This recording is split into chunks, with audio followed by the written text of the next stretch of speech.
আল্লাহর রাসূল সাল্লাল্লাহু আলাইহি ওয়াসাল্লাম বলেন, আল ঈমানু বিদউ ওয়া সাবউনা শুবা।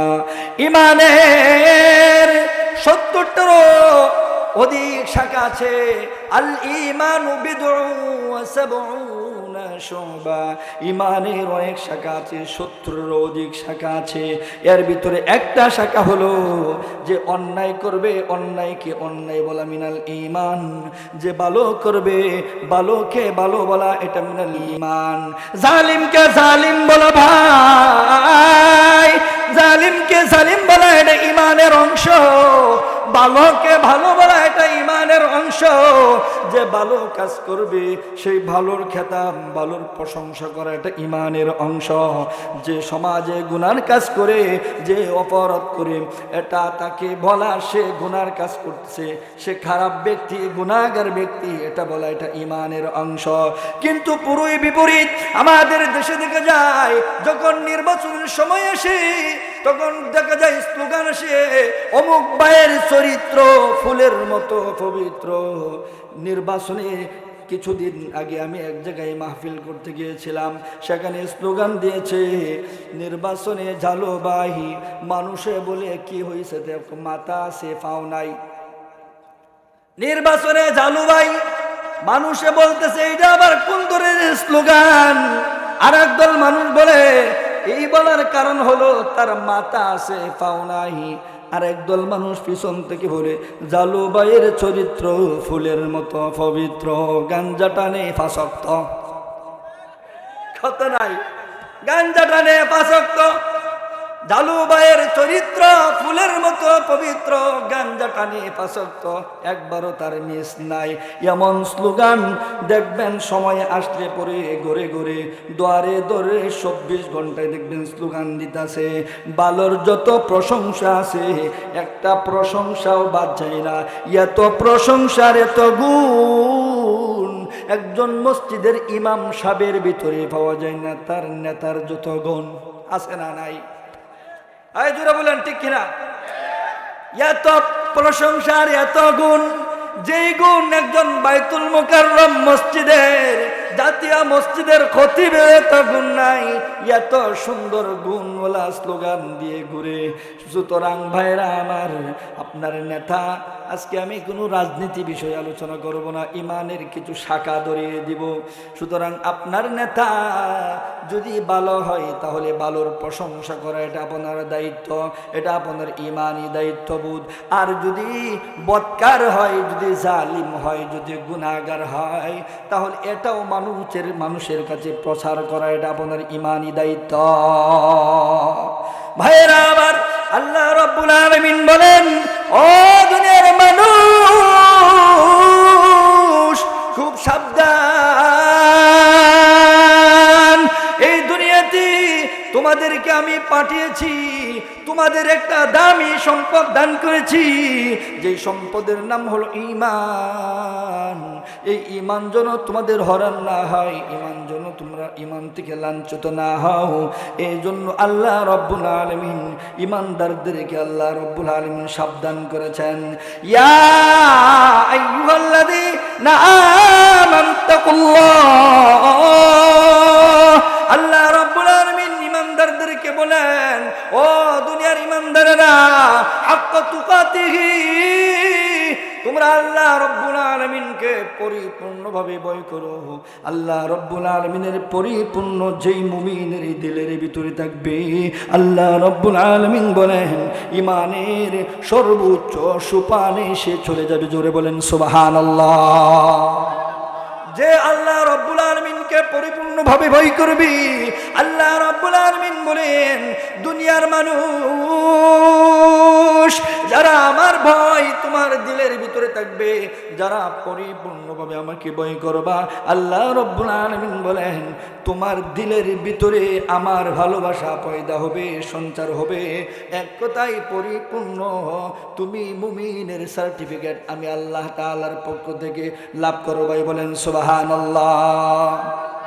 ভাইরা আমার, আমরা তো শুধু নামে মুমিন, কিন্তু কাজ কামে পাওয়া যায় না।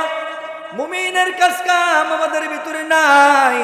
আমরা শুধু মুমিনের দাবিদার, আর শুধু দেখা যায় 24 ঘন্টা গুনার ভিতরে শামিল, 24 ঘন্টা গুনার ভিতরে শামিল।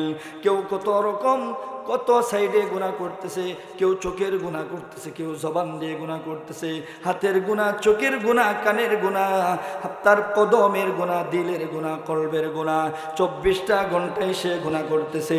এই গুনাহগুলো যতক্ষণ পর্যন্ত পরিত্যাগ না করবাই ততক্ষণ পর্যন্ত তুমি নিজেকে মুমিন বলতে পারবাই না। ভাইয়েরা আমার, আল্লাহ রাব্বুল আলামিন বলেন, ও দুনিয়ার মানুষ, তোমরা কি ভাবছো?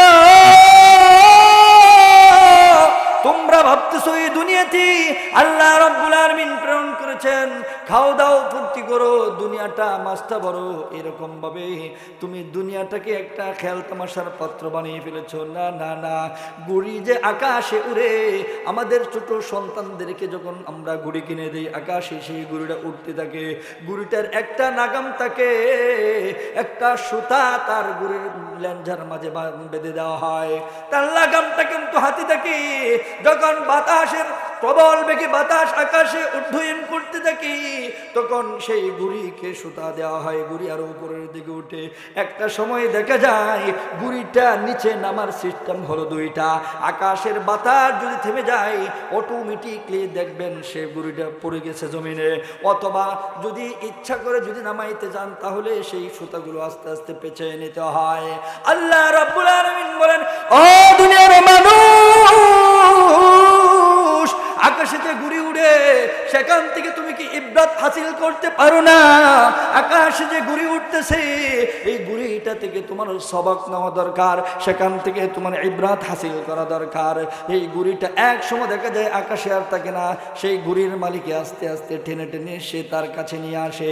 এটাও কে কোনো বুঝতে পারো নাই, এই রং তামাশার দুনিয়াতে তোমাকে পাঠিয়েছি। একদিন যে আমি আল্লাহ রাব্বুল আলামিন তোমার হায়াতটাকে পুরিয়ে আমার কাছে নিয়ে আসবো। নিয়ে আসার সিস্টেম হলো দুইটা। যখন তুমি জমিনের ভিতরে যখন অতিরিক্ত গুনাহ করে ফেলবাই, জমিনের উপরে যখন তুমি আল্লাহ তাআলার নাফরমান হয়ে যাইবা, আল্লাহ তাআলার যখন তুমি নাফরমান বান্দা হয়ে যাইবা, ও দুনিয়ার মানুষরে ভালো করে বুঝে নাও, আল্লাহ তাআলার নাফরমান বান্দা যখন তুমি হয়ে যাইবা, তখন আল্লাহ রাব্বুল আলামিন তুমি যখন গুনাহ করতে করতে তোমার গুনার পাল্লাটাকে ভারী করে ফেলবাই, তখন আল্লাহ রাব্বুল আলামিন তোমাকে সেই সুযোগটা আর দেয় না।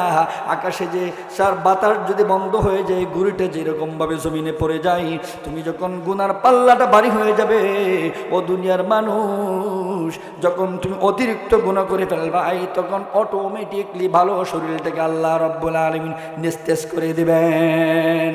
এই তো বলে মানুষ, আরে মানুষটা মারা গেল, অমুক পাড়ার কলিমুল্লাহর সলিমুল্লাহর আব্দুর রহমান মারা গেল কিছুদিন আগে, আরে একসাথে বৈশা আমরা শ্রীপুরে চা খেয়েছি, আরে অমুক ভাইটা মারা গেল, কালকেও তার সাথে আসরের পরে কথা বলেছি, এরকম আজকে হঠাৎ করে মারা যায়, এমন সংবাদ আমাদের দেশে আছে না নাই? ভাইরা আমার, আল্লাহ রাব্বুল আলামিন তার জমিনের ভিতরে যখন আমরা অতিরিক্ত গুনাহ করে ফেলি, তখন আল্লাহ রাব্বুল আলামিন আমাদেরকে, আপনাকে, আমাকে তার কাছে ফিরিয়ে নেওয়ার সিস্টেম হলো দুইটা।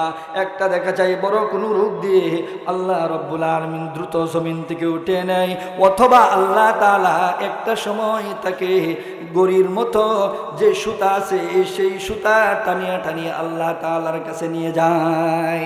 ও দুনিয়ার মানুষ, একটা কথা ভালো করে মনে রাখবেন, আল্লাহ রাব্বুল আলামিন পুরো পৃথিবীটাকে নিয়ন্ত্রণ করতেছেন। আমরা যেরকম ভাবে আমাদের বাসাবাড়ির সামনে, দোকান ফ্যাক্টরির সামনে, বিভিন্ন রোডে দেখা যায় সিসি ক্যামেরা, সিসি ফুটেজ দেওয়া হয়, সিসি ক্যামেরা দেওয়া হয়। কেন জানেননি? এটা একটা তার গাইডলাইন, এটা একটা নিয়ন্ত্রণ করার একটা মাধ্যম। এই ক্যামেরা দিয়ে নিয়ন্ত্রণ করা হয়, তার ব্যবসার একটা নিরাপদ হয়, তার প্রতিষ্ঠানের একটা নিরাপদ হয়, তার বাসা বাড়ির একটা নিরাপদ হয়। ভাইরা আবার আল্লাহ রাব্বুল আলামিন পুরো পৃথিবীটাকে তার কুদরতিভাবে সিসি লাগায় রেখেছেন। ও দুনিয়ার মানুষ রে, তুমি যেখানে গুনাহ করো, দিনে করো আর রাতে করো, জঙ্গলে করো আর সাহারাতে করো আর মরুভূমিতে করো, যেখানে গুনাহ করো না কেন আল্লাহ রাব্বুল আলামিনের সিসির ভিতরে ধরা পড়তেছে। আপনি আমি টেরও পাইতেছি না, কিন্তু আপনার আমার গুনাহগুলো এত প্রকাশ্য। কেমন প্রকাশ্য জানেন? 14 তারিখ দিবাগত রাতে আকাশে যে চাঁদ উঠে, চন্দ্র, সেই চন্দ্রিমা যে চন্দ্র উঠে, সেই তার আলো কেমন হয় দেখা যায়। অনেক সময় দেখা যায় বাড়িতে যদি কোনো একটা উঠানে যদি একটা শুয়ে পড়ে থাকে, অথবা বারান্দায় একটা শুয়ে পড়ে থাকে, সেই সুইটা পর্যন্ত দেখা যায়। জোরে বলেন ঠিক কিনা? আল্লাহ রাব্বুল আলামিনের সিসিতে আপনার আমার যে গুনাহ, আপনি আমি যে গুনাহ করতেছি এই রাতে দিনে মরুভূমিতে আর জঙ্গলের ভিতরে, এটি তো দূরের কথা, আপনার আমার বডির ভিতরে যেই দিলটা এখনো এখানে বসে এই মাজালিসুর রহমানে বৈশা, যাদের দিলটা এখনো বাহিরে, যাদের দিলটা এখনো ওয়াজের বাজারের ভিতরে আছে, সেই সংবাদ সেটা আল্লাহ রব্বুল আলামিন জানেন কি জানেন না? অবশ্যই জানেন। ভাইয়েরা আমার, যেই মানুষগুলো ঠিকই দেখা যায় ইবাদতের মজলিসে বসে, কিন্তু তার দিল সেই ইবাদতের ভিতরে থাকে না, শুধু বাহিরে বাহিরে থাকে, যেখানে গেলে পরে শুধু গুনাহ আর গুনাহ, এমন জায়গায় তার দিলটাকে শয়তানি নিয়ে হাজির করে দেয়। ভাইয়েরা আমার, আল্লাহ রাব্বুল আলামিন বলেন, বান্দা সাহারাতে কেন আর মরুভূমিতে কেন, দিনে কেন আর রাতে কেন, প্রকাশ্যে কেন আর অপ্রকাশ্যে কেন, জঙ্গলে কেন আর মরুভূমিতে কেন, এগুলো তো দূরের কথা বান্দা, দিলের ভিতরে তো যখন তুমি গুনাহ করার মনস্থ করো, তখনও এটা সিসিতে ধরা পড়ে যায়। আল্লাহু আকবার! আওয়াজ দিয়ে বলেন আল্লাহু আকবার! ভাইয়েরা আমার, এটাই আল্লাহ রাব্বুল আলামিন কোরআনে বলেন, ফাআইনামা তুওয়াল্লু ফাসাম্মা ওয়াজহুল্লাহ, ফাআইনামা তুওয়াল্লু ফাসাম্মা ওয়াজহুল্লাহ। আল্লাহ রাব্বুল আলামিন বলেন, ও দুনিয়ার মানুষেরা, এই দুনিয়াটা যেখানে তুমি চাও সেখানেই আমি আল্লাহ বিদ্যমান।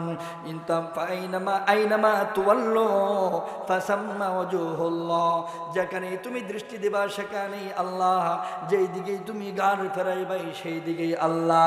তুমি বাড়িতে আছো আল্লাহ, বাজারে আছো আল্লাহ, তুমি অফিসে আছো আল্লাহ, তুমি সমুদ্রের ভিতরে গোসল করতেছো, ডুব দিছো, পানির নিচে আছো, সেখানেও আল্লাহ। আল্লাহ রাব্বুল আলামিন বলেন, ও দুনিয়ার মানুষ, এটা কোনো দুনিয়ার সিসি না, এটার মধ্যে দুনিয়ার কোনো সিসি ফুটেজ না। আল্লাহ রাব্বুল আলামিন বলেন, এমন এক কুদরতি সিসি ফুটেজের ভিতরে আমি তোমাদেরকে নিয়ন্ত্রণ করি, যেটা দুনিয়ার কোনো ইঞ্জিনিয়ারের পক্ষে কোনো সম্ভব না। আল্লাহ রাব্বুল আলামিন বলেন, এত নিয়ন্ত্রণ করার পরেও যাদের দিলটা গাফেল, যারা গুনার ভিতরে শামিল, আল্লাহ রাব্বুল আলামিন এদেরকে গাফেল বলে আল্লাহ রাব্বুল আলামিন কোরআনে সম্বোধন করেন, উলাইকা কাল আনআমি বাল হুম আদাল। মহান রব্বে কাবা আল্লাহ রাব্বুল আলামিন বলেন, এত সিসি দ্বারা নিয়ন্ত্রণ করার পরেও যারা গুনাহ করে, আল্লাহ রাব্বুল আলামিন বলেন, এরা হলো কাল আনআম, এরা চতুষ্পদ প্রাণীর মতো, বরঞ্চ এক ধাপ আগে বলেন, বরঞ্চ এর চেয়ে আরো নিকৃষ্ট, এরা পথভ্রষ্ট, যারা কোনো দিন আর পথ খুঁজে পাবে না। আল্লাহ তাআলার কাছে এরা পথভ্রষ্ট, লাঞ্ছিত হয়ে গেছে, পথভ্রষ্ট হয়ে গেছে। এই জন্য ভাইরা আমার, এই দুনিয়াতে আল্লাহ রাব্বুল আলামিন আপনাকে আমাকে পাঠিয়েছেন সামান্য সময় দিয়ে, একটা এক্সাম দিয়ে। এই এক্সামে যারা উত্তীর্ণ হবে আল্লাহ তাআলার দিদার সে লাভ করবে, বলেন সুবহানাল্লাহ। এই জন্য ভাইরা আমার, ইমানি পরীক্ষা যুগে যুগে সাহাবাই কেরাম, নবী তামাম নবীগণ, সাহাবাই কেরাম, তাবিঈন, তবে তাবিঈন, আইম্মায়ে মুজতাহিদিন, গাউস কুতুবগণ, অলিকুল শিরোমণি, এখন পর্যন্ত আমাদের সমাজে যারা পাক্কা ইমানদার, এদের দেখা যায় পরিপূর্ণ ইমানদারের অধিকারী, এদের দেখে যায় কিছুদিন পরে পরে বড় ধরনের বিপদ এদেরকে গ্রাস করে বসে। এটা আল্লাহ তাআলার পক্ষ থেকে একটা পরীক্ষা। যাদেরকে আল্লাহ রাব্বুল আলামিন ভালোবাসেন এদেরকে পরীক্ষা করেন, দেখি পরীক্ষা কইরা এদের দিলটা, এদের ইমানটা কেমন মজবুত, দেখি ইমানের পাওয়ারটা কেমন দুর্বল না মজবুত। এই জন্য আল্লাহ রাব্বুল আলামিন মাঝে মাঝে একটু টোকা দেন, মাঝে মাঝে একটু একটু টোকা নেন, একটু সিস্টেম জানেন।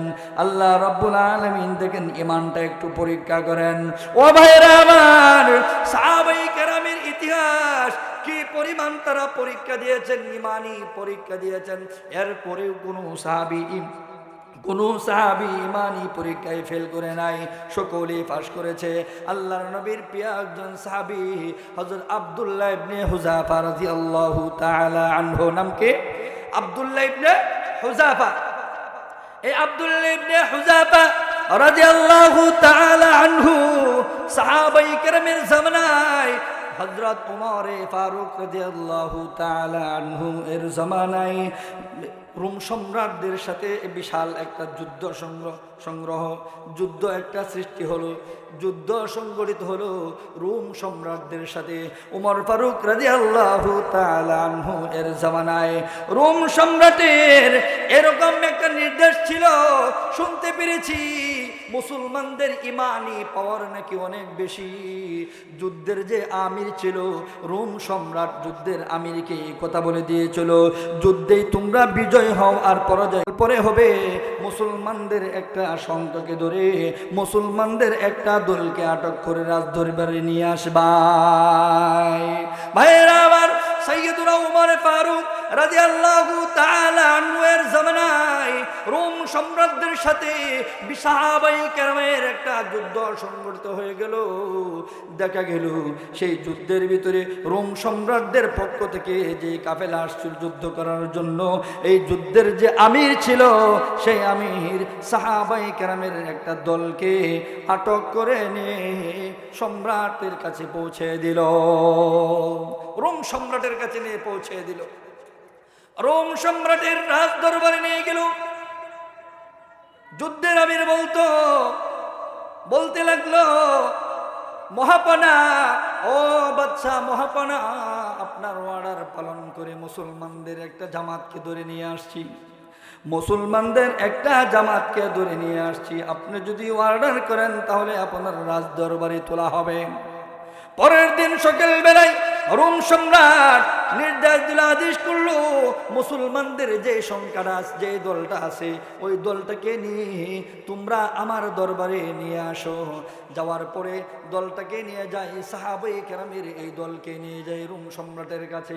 রোম সম্রাট ভালোভাবে কৌশল করে জিজ্ঞাসা করতে লাগলো, আচ্ছা বলো তো দেখি, তোমাদের এই দলের ভিতরে আমিরকে?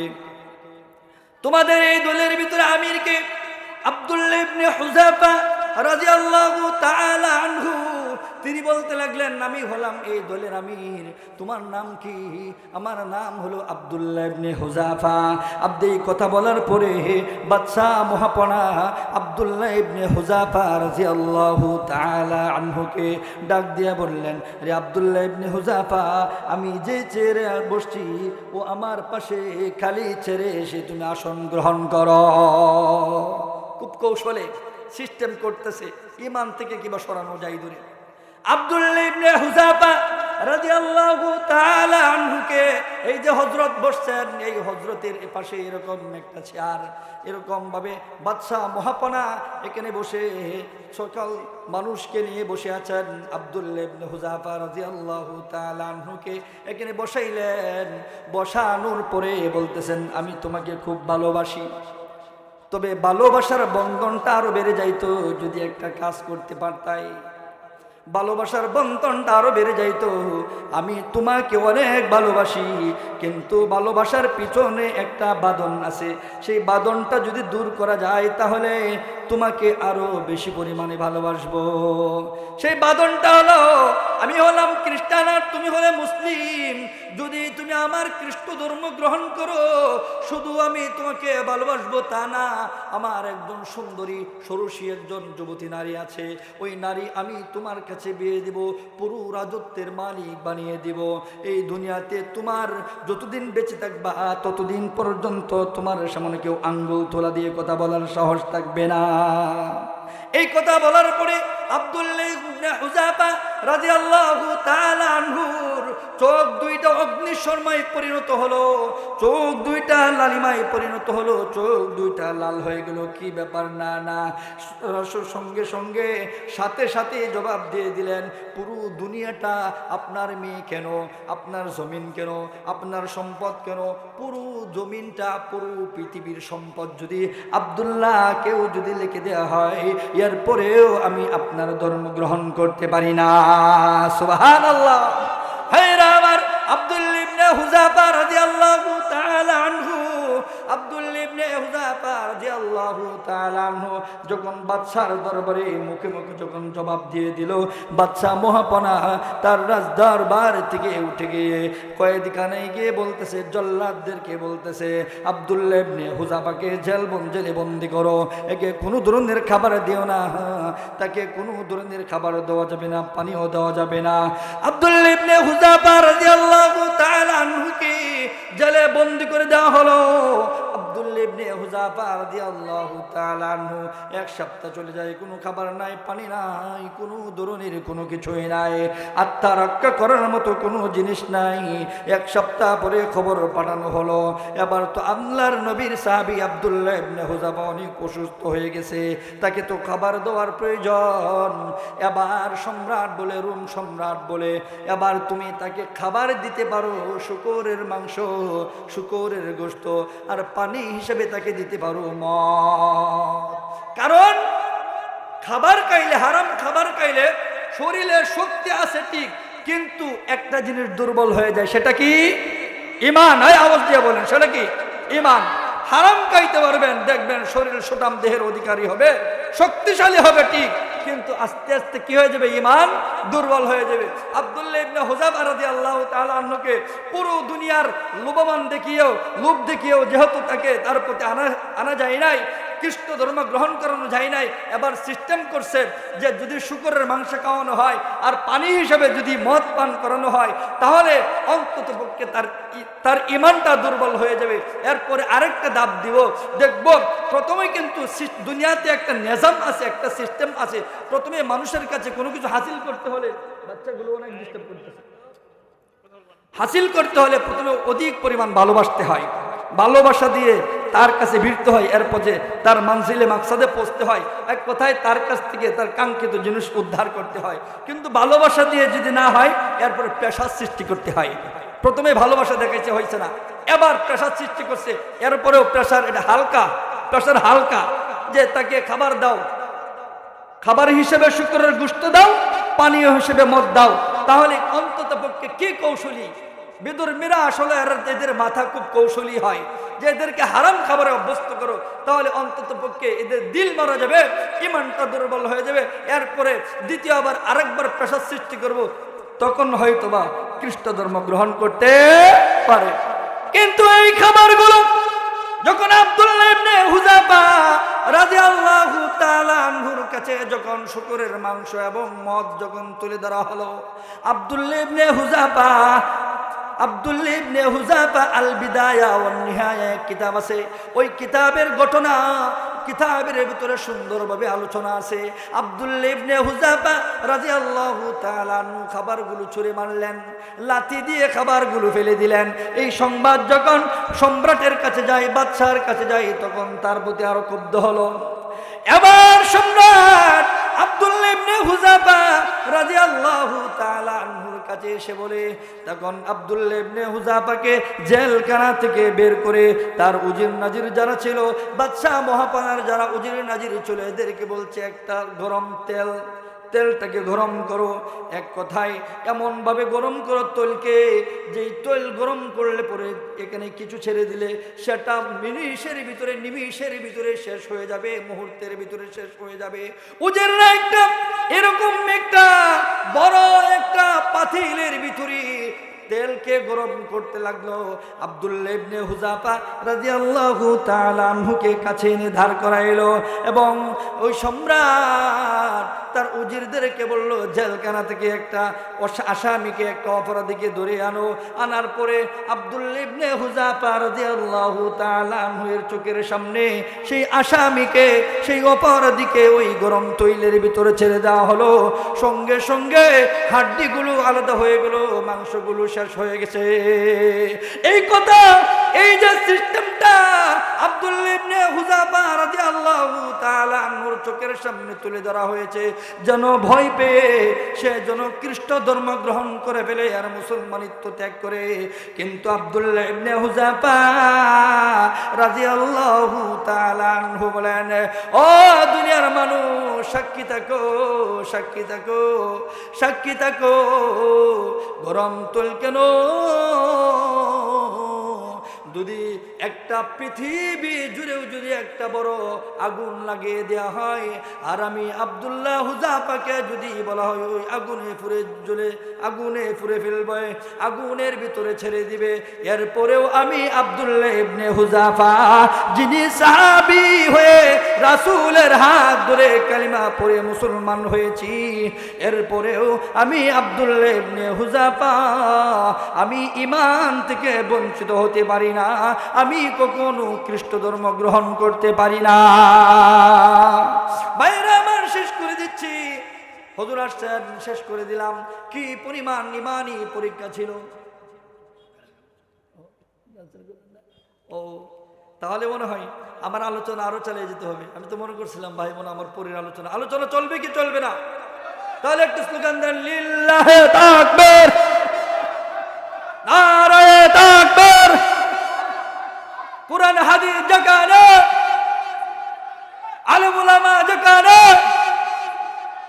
মাজার বাজার যেখানে, মণ্ডপীর যেখানে, আমরা আছি কোথায়? আমরা আছি জান্নাতি বাগানে। কথা বলেন তো ভাইরা আমার। আব্দুল্লাহ ইবনে হুযাফা রাদিয়াল্লাহু তাআলা আনহু, আব্দুল্লাহ ইবনে হুযাফা রাদিয়াল্লাহু তাআলা আনহুর চোখের সামনে যখন এই ঘটনাটা তুলে ধরা হলো, এমন ভাবে প্রেসার দেওয়া হয়েছে, আব্দুল্লাহ রে, তুমি যদি পৃথিবীতে বেঁচে থাকতে চাও তাহলে এখনো সময় আছে, তোমার ধর্ম ত্যাগ করে খ্রিস্ট ধর্ম তুমি গ্রহণ করে ফেলো। আব্দুল্লাহ ইবনে হুযাফা রাদিয়াল্লাহু তাআলা আনহু বলে, মালাউন, হে স্বৈরাচার, আমাকে এর চেয়ে আরো বড় কঠিন শাস্তি দিয়ে দাও, এরপরেও আমি কালিমা ছাড়তে পারবো না, এরপরেও আমি ঈমান বিক্রি করতে পারবো না। এই কথা বলে আব্দুল্লাহ ইবনে হুযাফা রাদিয়াল্লাহু তাআলা আনহু কাঁদতে লাগলেন। আব্দুল্লাহ ইবনে হুযাফা চোখের পানি টপ টপ করে জমিনে ছাড়তেছে, চোখের পানিগুলো টপ টপ করে জমিনে ছাড়তেছে।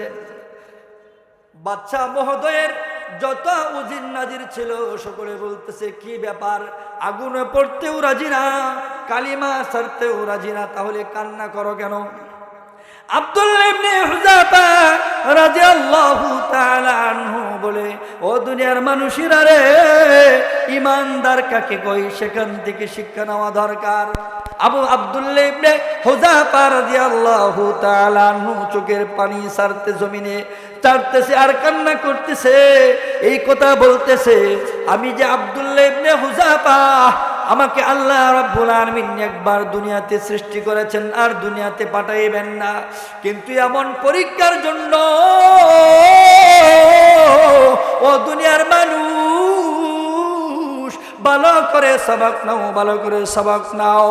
আব্দুল্লাহ ইবনে হুযাফা রাদিয়াল্লাহু তাআলা আনহু বলেন, আমি কাঁদতেছি এই জন্য আমাকে তো একবার মেরে শেষ করে দেওয়া হবে। আল্লাহ রাব্বুল আলামিন যদি আমাকে বারবার যদি প্রাণ দিতেন, বারবার আমি ইমানি পরীক্ষা দিতাম, কিন্তু একবারই তো আমার ইমানি পরীক্ষা শেষ হয়ে গেছে। আল্লাহ রাব্বুল আলামিন যদি এমন স্বৈরাচার জুলুমখোর বাদশার কাছে যদি আল্লাহ রাব্বুল আলামিন বারবার আমাকে পরীক্ষা দিতেন, তাহলে অবশ্যই আমি ইমানদার হিসেবে তার সাথে পরীক্ষা দিয়ে উত্তীর্ণ হইতাম। এই জন্য কান্দি, যেহেতু আমি একবার আমাকে শাস্তি দিয়ে শেষ করে ফেলে হলে আর আল্লাহ রাব্বুল আলামিন পাঠাইবেন না। ও দুনিয়ার মানুষ, দেখেন একজন আল্লাহর নবীর সাহাবী আব্দুল্লাহ ইবনে হুযাফা রাদিয়াল্লাহু তাআলা আনহুকে প্রথমে প্রলোভন, এরপরে প্রেসার, হালকা প্রেসার, এরপরে বড় ধরনের প্রেসার দেওয়ার পরেও আল্লাহর নবীর সাহাবী ঈমান থেকে বঞ্চিত হয় নাই, বরঞ্চ স্বৈরাচার বাদশাকে বলেছে আমাকে আগুনে ফেলে দাও, জ্বলন্ত তৈলের ভিতরে ফেলে দাও, এরপরেও দামি কালিমা ত্যাগ করে আমি খ্রিস্ট ধর্মের অধিকারী হতে পারি না। এরাই ছিল ইমানদার। আর আপনার আমার ব্যাপারে যদি রাতের আধারে ডাকাইতে মনে করেন ধরছে, মনে করেন গুরসিঙ্গার বনের ভিতরে, এত দূরে গিয়ে লাভ নাই, অথবা কালিয়াকুরের বনে, গুরসিঙ্গার বনের ভিতরে যদি ধরে ডাকাইতে, আর যদি কয় সাথে যদি কিছু না থাকে, আসবাবপত্র আছে তো দিয়ে দিলেন, সমস্যা নেই। আর যদি বলে যে একমাত্র জান রক্ষা করতে পারবে সিস্টেম একটাই, আজকে থেকে বলবে, কালকে থেকে তুই ঘোষণা দেবে যে আমি মুসলমানের ধর্ম ছেইরা আমি খ্রিস্টান হয়ে গেছি অথবা হিন্দু হয়ে গেছি, এই কথা যদি বলস তাহলে আজকে তোর এখান থেকে জান রক্ষা পাবি, না হইলে আজকে চান্দু বাবা আর কোন সুযোগ নাই, উপায় নাই, এখানেই খতম। এরপরে কি বুঝেন? হিসাব মিলান তো দেখি কি উপায়টা হইতে পারে। আরে মসজিদের ইমাম সাহেব, খতিব, আর কি কোন মুয়াজ্জিন কোন, আর দুনিয়ার সমাজের আলেম কোন, আর সাধারণ মানুষ কোন, সাধারণ বৃদ্ধ বাবাজি আর যুবক ভাই যাদেরকেই কোন না কেন, ইমানের বেলায় কি উপায়টা হবে? পরীক্ষায় উত্তীর্ণ হওয়া 100%, পরীক্ষায় উত্তীর্ণ হওয়া কঠিন হয়ে যাবে, কঠিন। সেই মুহূর্তে সে ইমান হারা হয়ে যেতে পারে, কিন্তু সে তার জান রক্ষা ছাড়ে। তোমার আমার ইমান এমন এক জিনিস, ইমান হলো মানুষকে সুস্থ রাখার জন্য একটা চাবিকাঠি। ইমান হলো ইবাদতকে আল্লাহ তাআলার দরবারে পৌঁছে দেওয়ার জন্য একটা সুস্থ একটা চাবিকাঠি। মানুষের হাড় আছে, ওই হাড় যখন পাঁচ করে তখন সেই রক্তগুলো রন্ধ্রে রন্ধ্রে শিরা উপশিরার ভিতরে সে রক্তগুলো চলাচল করে। হাড় যখন বন্ধ হয়ে যায় তখন মানুষের বডিটাও ডেড হয়ে যায়। হাড় যখন ব্ল্যাক করে, হাড় যখন অ্যাটাক করে, হাড় যখন স্ট্রোক করে, এক কথায় হাড় যখন বন্ধ হয়ে যায় তখন মানুষের ভিতরে যত শিরা উপশিরা আছে সবগুলো দিয়ে রক্ত চলাচল বন্ধ হয়ে যায়। তার মানে হলো মানুষের বডিটা তখন ডেড হয়ে যায়। ভাইরা আমার, একটা কথা ভালো করে মনে রাখবেন, আল্লাহ তাআলার কাছে আপনার আমার যে ইবাদত, আল্লাহ তাআলার গোলামি, ওই গোলামি পৌঁছে দেওয়ার জন্য একমাত্র যেইটা কাজ করে সেই মজবুতি জিনিসটার নাম হলো ঈমান। ঈমান যার যত মজবুত তত বেশি আল্লাহ তাআলার কাছে তার আমল বন্দেগী তত মজবুত হবে। বলেন সুবহানাল্লাহ। হৃদয় জুড়ে তোমারি প্রেম দাও প্রভু আমারে, হৃদয় জুড়ে তোমারি প্রেম দাও প্রভু আমারে।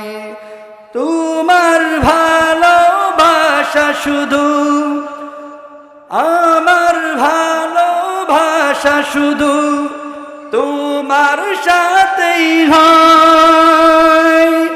দুঃখ যত সব মুছে দাও তোমার ভালোবাসা দিয়ে। তোমার ভালোবাসা শুধু, প্রেমার ভালোবাসা শুধু তোমার সাথেই হয়। দুঃখ যত সব মুছে দাও তোমার ভালোবাসা দিয়ে। চাই না প্রভু আমি হারাতে তোমারে, হৃদয় জুড়ে তোমারি প্রেম দাও প্রভু আমারে, হৃদয় জুড়ে তোমারি প্রেম দাও প্রভু আমারে। যখন আমার কেউ ছিল না তখন ছিলে তুমি, যখন আমার কেউ রবে না তখন রবে তুমি, যখন আমার কেউ ছিল না তখন ছিলে তুমি, যখন আমার কেউ রবে না তখন রবে তুমি। চাই না প্রভু আমি হারাতে তোমারে, হৃদয় জুড়ে তোমারি প্রেম দাও প্রভু আমারে, হৃদয় জুড়ে তোমারি প্রেম দাও প্রভু আমারে, হৃদয় জুড়ে তোমারি প্রেম দাও প্রভু আমারে। সকলে বলেন মারহাবা।